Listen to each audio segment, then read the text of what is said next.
Today we will go through the movement of materials through Golgi complex. Materials Golgi complex के different compartments में से move करते हैं. इसके हवाले से कि ये मूवमेंट कैसे होती है, इसके लिए दो कंट्रास्टिंग किस्म के व्यूज़ हैं. मिड 1980s तक तो यही ख्याल किया जाता रहा कि जो गोल्जी सिस्टर्नी है ये एक ट्रांजिएंट या टेम्परेरी सॉर्ट का स्ट्रक्चर है. ये ख्याल किया जाता था कि जो गोल्जी सिस्टर्नी है ये सिस फॉर्म पे जो गोल्जी सिस्टर्नी बना होता है बेसिकली ये फ्यूजन जो ईआर के दरमियान और एर्जिक के दरमियान फ्यूजन होती है उससे बनता है. एर्जिक असल में गोल्जी और ईआर के दरमियान इंटरमीडिएट कंपार्टमेंट होता है और उसके बाद जो इनकी एर्जिक की और ईआर की कैरियर मेम्ब्रेनस कैरियर्स हैं ये आपस में फ्यूज करते हैं और सिस फेस बनाते हैं गोल्जी सिस्टर्नी का. और उसके बाद हर सिस्टर्नी फिज़िकली मूव करता है और वो from cis towards trans and move करेगा. और इसकी जो कॉम्पोजिशन है सिस्टर्नी की वो इसी तरह से चेंज होती रहेगी जैसे जैसे कि वो सिस्टर्नी मूव करता है. ये जो कंसेप्ट है इसको सिस्टर्नल मैचुरेशन मॉडल कहते हैं. इस सिस्टर्नल मैचुरेशन मॉडल को क्यों सिस्टर्नल मैचुरेशन मॉडल कहा जाता है? बिकॉज इस मॉडल के अकॉर्डिंग हर सिस्टर्ना खुद से मैच्योर होता है और वो एक नेक्स्ट सिस्टर्ना बना देता है अलोंग दिस ट्रैक. सो ये जैसा कि यहाँ आप डायग्राम में देख सकते हैं कि किस तरह से ईआर है जो एंडोप्लाज्मिक रेटिकुलम है और उसके बाद एर्जिक का एरिया है जो कि इंटरमीडिएट कंपार्टमेंट आपको नज़र आ रहा है.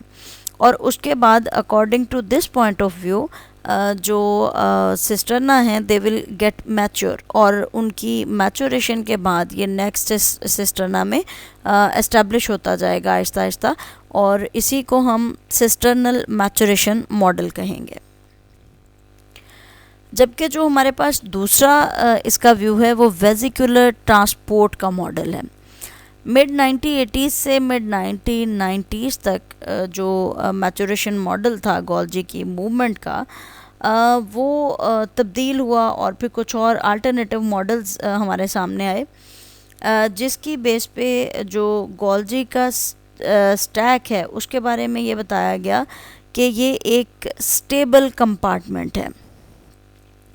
जैसा कि पहले हमने देखा कि जो हमने प्रीवियस मॉडल स्टडी किया कि उसके अंदर ये था कि गोल्जी कॉम्प्लेक्स जो है उसके सिस्टर्नी एक ट्रांजिएंट स्ट्रक्चर है. लेकिन जब उसके बाद इसमें तब्दीली आई तो ये अंदाज़ा हुआ कि जो गोल्जी स्टैक है वो एक स्टेबल कंपार्टमेंट के तौर पे उसके सिस्टर्नी मौजूद होते हैं. इस मॉडल में जिसे हम वेसिकुलर ट्रांसपोर्ट मॉडल कहते हैं इसके अंदर जो कार्गो होती है वो डिफरेंट किस्म के लाइजोसोमल बॉडीज़ हो सकती हैं, वो डिफरेंट किस्म की सेक्रेटरी बॉडी हो सकती है, वो कोई मेम्ब्रेन की प्रोटीन हो सकती है. इस मॉडल के अकॉर्डिंग वो जो आपका सिस फेस है सिस गोल्जी नेटवर्क या जिसे हम CGN कहते हैं वहाँ से ट्रांस गोल्जी नेटवर्क की तरफ इनकी मूवमेंट होगी पूरे गोल्जी स्टैक में. और ये कैसे होगी? ये वेसिकल्स की फॉर्म में होगी जो कि मेम्ब्रेनस कंपार्टमेंट से बड ऑफ होती रहती हैं और फिर ये जो वेसिकल्स हैं इस मॉडल के अकॉर्डिंग वो अपने नेबरिंग कंपार्टमेंट के साथ जाके फ्यूज़ कर जाती हैं और वो अलोंग दिस ट्रैक ये ट्रांसपोर्ट जो है इसको पॉसिबल करती हैं. यहाँ देखिए इस डायग्राम में आप देख सकते हैं ये वेसिकुलर ट्रांसपोर्ट का मॉडल है. इसमें जो एंडोप्लाज्मिक रेटिकुलम से जो कनेक्शन है गोल्जी कॉम्प्लेक्स का उसके दरमियान एर्जिक मौजूद है जो कि इंटरमीडिएट कंपार्टमेंट है जो कि ईआर और गोल्जी कॉम्प्लेक्स के दरमियान मौजूद होता है. लेकिन यहाँ आप देखिए कि चूँकि यहाँ पे सिस्टर्नी को इस मॉडल के अकॉर्डिंग बिल्कुल स्टेबल कंपार्टमेंट करार दिया गया है तो इसके साइड से वेजिकल्स जो हैं वो कट रही हैं, वेजिकल बड ऑफ होती रहेंगी और ये नेक्स्ट जो सिस्टर्नी है उसके साथ जाके फ्यूज़ हो जाएंगी और फिर अल्टीमेटली वहाँ से ये मैच्योर होके साइड से बड ऑफ होती जाएंगी और अपने हर सक्सेसिव स्टैक के अंदर जाके सिस्टर्नी में ये फ्यूज़ होती जाएंगी। इस तरह से जो मूवमेंट है डिफरेंट किस्म के मॉलिक्यूल्स की और डिफरेंट किस्म के मटेरियल्स की, that would be made possible via stack of Golgi complex. Vesicular transport model की जो एक्सेप्टेंस थी वो actually that was based on few observations, जिसमें एक बात जो सबसे अहम थी वो ये थी कि जो गोल्जी के सिस्टर्नी हैं, पूरे गोल्जी कॉम्प्लेक्स के डिफरेंट किस्म के सिस्टर्नी हैं, उनके अंदर various populations of resident enzymes are present. अगर उसमें जो एंजाइम्स हैं वो एक दूसरे से इतने डिस्टिंक्ट हैं तो ये कैसे पॉसिबल है कि डिफरेंट किस्म के सिस्टर्नी के अंदर डिफरेंट प्रॉपर्टीज़ हों और वो एक दूसरे से बिल्कुल जो है मैच्योर हो के एक सिस्टरना ने अगले सिस्टरना को बनाना हो और उसके बाद उनके दरमियान इतनी तफरीक हो और इतना ज़्यादा डिफरेंस हो, तो ये चूँकि पॉसिबल नहीं था। इसलिए ये जो पोस्टुलेट था that was supporting the vesicular transport model. दूसरी अहम ऑब्जर्वेशन जो थी वो गोल्जी कॉम्प्लेक्स के डिफरेंट सिस्टर्नी से साइड से बड ऑफ होने वाले उन वेजिकल्स की प्रेजेंस थी जिनको कि इलेक्ट्रॉन माइक्रोग्राफ में देखा गया था और वहाँ पे बहुत से वेजिकल्स ऐसे नज़र आए जो कि गोल्जी सिस्टर्नी से बड ऑफ हो रहे थे।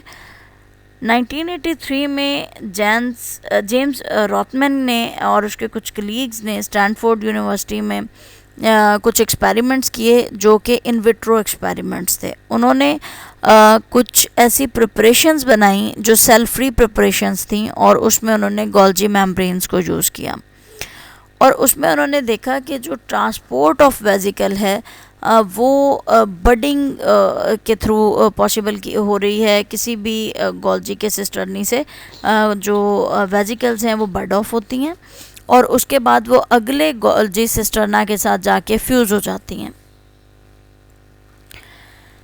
ये एक्सपेरिमेंट काफ़ी अहमियत का हामिल है वेजिकुलर ट्रांसपोर्ट मॉडल की सपोर्ट में, क्योंकि इससे हमें ये पता चलता है कि सेल के अंदर जो कार्गो हो रही है, डिफरेंट किस्म के वेजिकल्स हैं और वो मूव कर रहे हैं सिस्टर्नी से और वो अल्टीमेटली ट्रांसपोजिशन ऑफ स्टैक की तरफ जा रहे हैं, गोल्जी कॉम्प्लेक्स के स्टैक की तरफ। तो ये जितने भी वेजिकल्स हैं उनकी प्रेजेंस को बहुत क्लियरली इसमें देखा गया कि ये सिस से ट्रांसफेज की तरफ जाने वाली जो कार्गो है और वो वेजिकल्स के ज़रिए पॉसिबल की जा रही है। ये उसकी ऑब्जर्वेशन बहुत ही क्लियर थी इन एक्सपेरिमेंट्स में। अब वैसे तो दोनों मॉडल्स ही गोल्जी के फंक्शन के से रिलेटेड काफ़ी इम्पॉर्टेंट हैं, लेकिन इसके बावजूद कुछ ऐसी ओपिनियंस थी जिसकी वजह से जो सिस्टर्नल मैचुरेशन मॉडल था उस पे ज़्यादा लोगों का कंसेंसस था। बहुत सारी ऐसी वजूहात थीं जिसकी वजह से सिस्टर्नल मैचुरेशन मॉडल की तरफ ज़्यादा कंसेंसस था, जिसमें से कुछ वजूहात को हम यहाँ पे डिस्कस भी करेंगे। सिस्टर्नल मैचुरेशन मॉडल के मुताबिक जो गोल्जी कॉम्प्लेक्स है वो एक हाईली डायनामिक किस्म का स्ट्रक्चर है और उसके अंदर मौजूद जो सिस्टर्नी हैं वो सिस फेस पे कॉन्स्टेंटली बनते रहते हैं और उसके बाद वो ट्रांस फेस की तरफ डिस्पर्स होते रहते हैं। इस पॉइंट ऑफ व्यू के तहत बहुत से ऐसे गोल्जी कॉम्प्लेक्स हैं जिनकी एग्जिस्टेंस इनफ्लक्स पे डिपेंडेंट है, जो कि एक कॉन्टीन्यूस किस्म का इनफ्लक्स है डिफरेंट किस्म के ट्रांसपोर्ट कैरियर्स का। और ये इनफ्लक्स कहाँ से है? ये ईआर से यानी एंडोप्लाज्मिक रेटिकुलम से, और फिर उसके बाद ये ERGIC जो है, जो आपका एंडोप्लाज्मिक रेटिकुलम और गोल्जी कॉम्प्लेक्स का इंटरमीडिएट कॉम्प्लेक्स है, उसके दरमियान से होता हुआ ये इन्फ्लक्स उसके बाद गोल्जी कॉम्प्लेक्स तक पहुंचता है। हम जानते हैं कि सिस्टर्नल मैचुरेशन मॉडल जो है उसके मुताबिक जो कैरियर्स हैं, जो ट्रांसपोर्ट कैरियर्स हैं, वो एंडोप्लाज्मिक रेटिकुलम से बनते हैं और उसके बाद वो एर्जिक और फिर गोल्जी कॉम्प्लेक्स की तरफ मूव करते हैं। अगर इन कैरियर ट्रांसपोर्ट कैरियर्स जो कि ER से बन रहे होते हैं, उनकी फॉर्मेशन को ब्लॉक कर दिया जाए। इसको ब्लॉक करने का कोई भी तरीका हो सकता है। ये भी पॉसिबल है कि आप सेल को इस तरह की कोई ना कोई ड्रग दे दें या टेम्परेचर चेंज कर दें और उसकी वजह से कुछ ऐसी म्यूटेशन आ जाए कि जो म्यूटेंट है उसके अंदर ये कैरियर ट्रांसपोर्ट कैरियर जो हैं इनकी फॉर्मेशन रुक जाए। क्योंकि कुछ ऐसी चीज़ें होती हैं जो टेम्परेचर सेंसिटिव होती हैं। जब आप टेम्परेचर को फ्लक्चुएट करेंगे तो उसमें म्यूटेंट्स जो हैं वो प्रोड्यूस होंगे। तो जो टेम्परेचर सेंसिटिव म्यूटेंट्स होते हैं उनका भी यूज़ किया जा सकता है। इसके अलावा कुछ ड्रग्स भी यूज़ की जा सकती हैं और अल्टीमेटली इन ट्रांसपोर्ट कैरियर्स की फॉर्मेशन को ब्लॉक किया जा सकता है। सो अगर इनको ब्लॉक कर दिया जाए, जो कि ER से बन रहे थे और ER से इन्होंने अर्जिक की तरफ और फिर अल्टीमेटली गोल्जी कॉम्प्लेक्स की तरफ जाना था, तो उसका रिज़ल्ट क्या होगा कि गोल्जी कॉम्प्लेक्स डिसअपेयर हो जाएगा। और अगर हम इन ड्रग्स को रिमूव कर देंगे या जो म्यूटेंट किस्म के सेल्स हैं उनको हम दोबारा से वो टेम्परेचर दे दें जिस पे वो अच्छे से वर्किंग हो, तो गोल्जी कॉम्प्लेक्स दोबारा से रीअसेंबल होना शुरू कर देता है और उसके बाद ER से गोल्जी की तरफ जो ट्रांसपोर्ट है वो दोबारा से रिन्यू हो जाती है। कुछ ऐसे मटेरियल्स भी एंडोप्लाज्मिक रेटिकुलम के अंदर प्रोड्यूस होते हैं जो कि फिर गोल्जी कॉम्प्लेक्स की तरफ मूव करते हैं और गोल्जी सिस्टर्नी के अंदर ही रहते हैं और कभी भी गोल्जी एसोसिएटेड ट्रांसपोर्ट वेजिकल्स में अपेयर नहीं होते। फॉर एग्ज़ाम्पल अगर हम फिब्रोब्लास्ट को स्टडी करें तो बहुत से ऐसे हमारे पास प्रो कोलेजन मॉलिक्यूल्स के कॉम्प्लेक्स आते हैं। ये जो प्रो कोलेजन है एक्चुअली ये प्रिकर्सर है एक्स्ट्रा सेलुलर कोलेजन का और ये सिस सिस्टर्नी फेज से ट्रांस सिस्टर्नी फेज की तरफ मूव करते हैं और इस सारे प्रोसीजर में ये ख़ुद से कभी भी सिस्टर्नल ल्यूमेन को छोड़ते नहीं हैं। सिस्टर्नल ल्यूमेन को छोड़े बगैर ही ये मूवमेंट जो है वो पॉसिबल होती है। मिड 1990s तक यही ख्याल किया जाता था कि जो ट्रांसपोर्ट वेजिकल्स हैं ये हमेशा फॉरवर्ड डायरेक्शन में मूव करती हैं। फॉरवर्ड कैसे कि from cis face towards trans destination. इस मूवमेंट को जो इस तरह से सिस टू ट्रांस होती है, जो फॉरवर्ड मूवमेंट होती है, इसे एंटीरोग्रेड कहते हैं। लेकिन उसके बाद बहुत से ऐसे एविडेंसेस भी हमारे सामने आए जिससे हमें ये अंदाज़ा हुआ कि ये सारी वेजिकल्स बैकवर्ड भी मूव कर सकती हैं। बैकवर्ड कैसे कि from trans donor towards cis acceptor membrane. और ये जो बैकवर्ड मूवमेंट होगी इसको रेट्रोग्रेड डायरेक्शन कहा जाएगा। कुछ ऐसी स्टडीज़ की गई जिसमें गोल्जी प्रोटीन्स को फ्लोरिसेंटली लेबल कर दिया गया उन सेल्स के अंदर जो कि लाइव सेल थे और बडिंग सेल थे, ईस्ट के सेल्स जो कि एक फंजाई है, उसके अंदर अगर हम गोल्जी की प्रोटीन्स को फ्लोरिसेंटली लेबल कर दें तो हमें ये बड़े आसानी से फ्लोरिसेंस की वजह से ये नज़र आ सकता है कि अब ये कौन सी टाइप की प्रोटीन्स हैं, जो अर्ली प्रोटीन्स हैं या लेट प्रोटीन्स हैं। जो अर्ली प्रोटीन्स होंगी वो गोल्जी रेजिडेंट होंगी, सिस गोल्जी रेजिडेंट, और जो लेट प्रोटीन्स होंगी वो ट्रांसफेज में रिजाइड कर रही होंगी। तो इसमें इन एक्सपेरिमेंट से ये पता चला कि किसी भी गोल्जी सिस्टर्नी की कंपोजिशन जो है वो चेंज होती रहती है विद पैसेज ऑफ टाइम। और इसमें जो गोल्जी प्रोटीन्स स्टार्ट में हैं, जो सिस गोल्जी प्रोटीन्स हैं, अर्ली गोल्जी रेजिडेंट प्रोटीन्स हैं, वो चेंज होकर लेट गोल्जी प्रोटीन्स में तब्दील होती रहती हैं। इसकी वजह से जो आपका वो है कॉम्पोजिशन है किसी भी गोल्जी सिस्टर्नी की, वो कॉन्स्टेंटली चेंज होती रहती है। इन एक्सपेरिमेंट्स के रिज़ल्ट्स वेजिकुलर ट्रांसपोर्ट मॉडल के साथ कंपैटिबल नहीं हैं, जिनकी एक रीज़न ये भी हो सकती है कि जो ईस्ट के सेल्स हैं उनका Golgi complex mammalian Golgi complex से बहुत डिफरेंट है, क्योंकि जो मैमेलियन गोल्जी कॉम्प्लेक्स है वो ज़्यादा कम्प्लेक्स है, एक स्टैक्ड स्ट्रक्चर है, और हो सकता है कि उसके अंदर जो रिज़ल्ट हों उन एक्सपेरिमेंट्स के वो थोड़े फ़र्क हों ईस्ट के सेल्स के अंदर जो गोल्जी कॉम्प्लेक्स की कॉम्पोजिशन है प्रोटीन्स के हवाले से उनकी निस्बत। इस डायग्राम में आप देख सकते हैं कि जो इस वक्त करंट सिस्टर्नल मैचुरेशन मॉडल है गोल्जी कॉम्प्लेक्स का, उसके मुताबिक इस डायग्राम में आप देखिए कि जो हमारे पास एंजाइम्स हैं वो एंटीरोग्रेड डायरेक्शन में शटल नहीं हो रहे, यानी वो सिस टूवर्ड्स ट्रांस मूव नहीं कर रहे, बल्कि यहाँ आपको बिल्कुल क्लियरली एरो राइट साइड पे नज़र आ रहे हैं जिसमें ये रेट्रोग्रेड डायरेक्शन में मूवमेंट हो रही है। इट मीन्स के जो एंजाइम्स हैं ये ट्रांस से सिस फेस की तरफ मूव कर रहे हैं।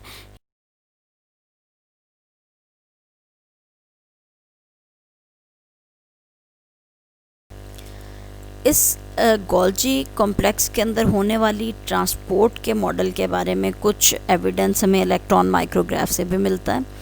एक ऐसा एक्सपेरिमेंट किया गया जिसके अंदर मैमेलियन सेल्स को पहले कल्चर कर लिया गया और उसके बाद उन्हें फ्रीज़ करके उनका बहुत ही बारीक सा सेक्शन काट लिया गया, और दो तरह से फिर इन फ्रोज़न सेक्शंस को ट्रीट किया गया। दोनों केसेस में उन्होंने जो फ्रोज़न सेक्शन थे उनको एंटीबॉडीज़ जो कि गोल्ड पार्टिकल के साथ अटैच थी उनके साथ ट्रीट किया, यानी इन सेक्शंस जो फ्रोज़न सेल सेक्शंस थे इनको किस चीज़ से ट्रीट किया गया, एंटीबॉडीज़ जो कि अटैच्ड हैं विद गोल्ड पार्टिकल्स, और उसके बाद इनको एग्जामिन किया गया इलेक्ट्रॉन माइक्रोस्कोप के थ्रू। इन सेल्स को एंटीबॉडीज़ के साथ ट्रीट किया गया था जो कि गोल्ड के नैनो पार्टिकल्स के साथ अटैच थी। एक्चुअली इन एंटीबॉडीज़ को आके यकीनन किसी न किसी प्रोटीन के साथ अटैच होना था, और इस केस में सेल्स को सबसे पहले एक वायरस है VSV वायरस जो कि वेजिकुलर स्टोमेटाइटिस वायरस है, उसके साथ इन्फेक्ट किया गया। वो प्रोटीन सेल्स के अंदर आ गई, उसके अगेंस्ट एंटीबॉडी है जो कि गोल्ड के साथ अटैच्ड है, और उस एंटीबॉडी के साथ जब हम इन सेल्स को ट्रीट करेंगे तो वो एंटीबॉडी आकर इस वायरस की प्रोटीन के साथ अटैच होगी जो कि एक कार्गो प्रोटीन है, और उस प्रोटीन को हम VSVG कहते हैं। अब आप देखिए कि यहाँ पर आपको बहुत क्लियरली नज़र आ रहा है कि सिस्टर्नी के अंदर तो यहाँ पर जो गोल्ड पार्टिकल्स हैं वो मौजूद हैं।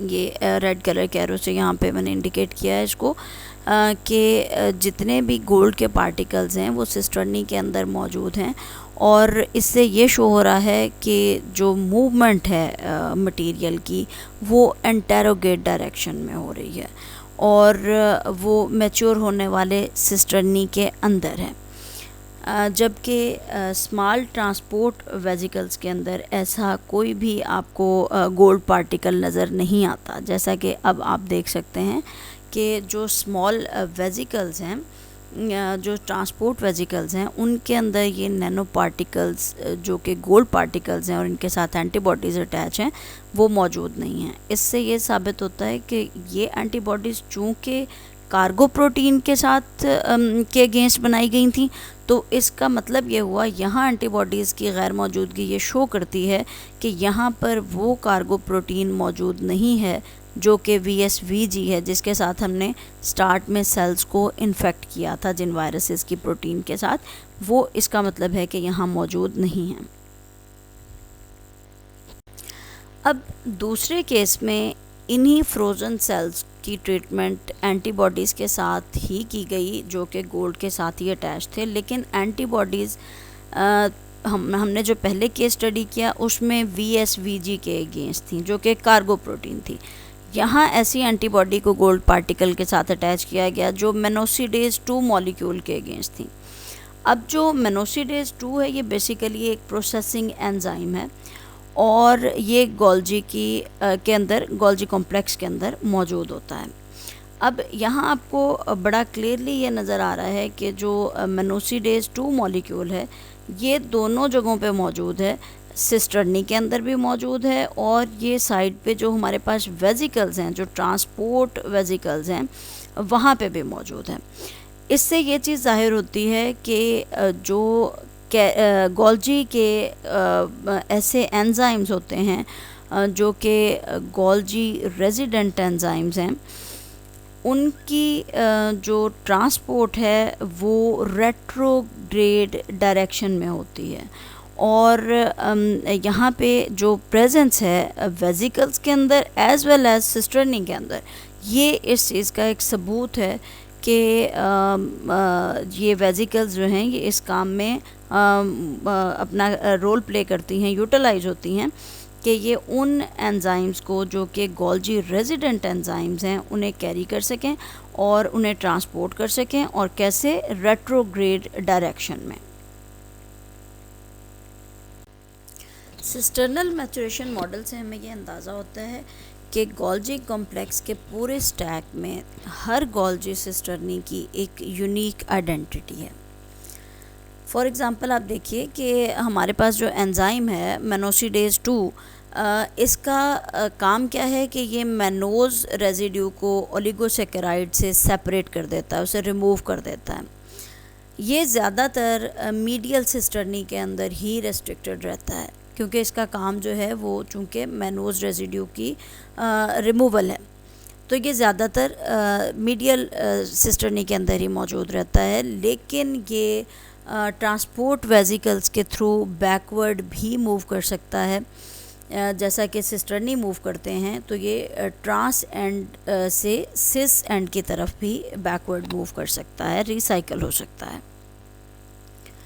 इसके अलावा बहुत सारे रिसर्चर्स डिफरेंट एक्सपेरिमेंट्स की बेस पे आर्गू करते हैं कि हो सकता है कि जो वेजिकल्स की ट्रांसपोर्ट है वो गोल्जी सिस्टर्नी के अंदर भी इसी तरह से कार्गो जारी रहती हो और ये एंटीरोगेड डायरेक्शन के अंदर जारी रहती हो। लेकिन इसके लिए कोई हतमी राय देना बहुत ज़्यादा पॉसिबल नहीं है। ये अल्टीमेट जो गोल्जी कॉम्प्लेक्स के अंदर कार्गो है या ट्रांसपोर्ट है डिफरेंट मटेरियल्स की, वो किस तरह से होती है, इसका मैटर जो है ये बहुत ही क्लियरली इसके बारे में कुछ नहीं कहा जा सकता। It is to be settled.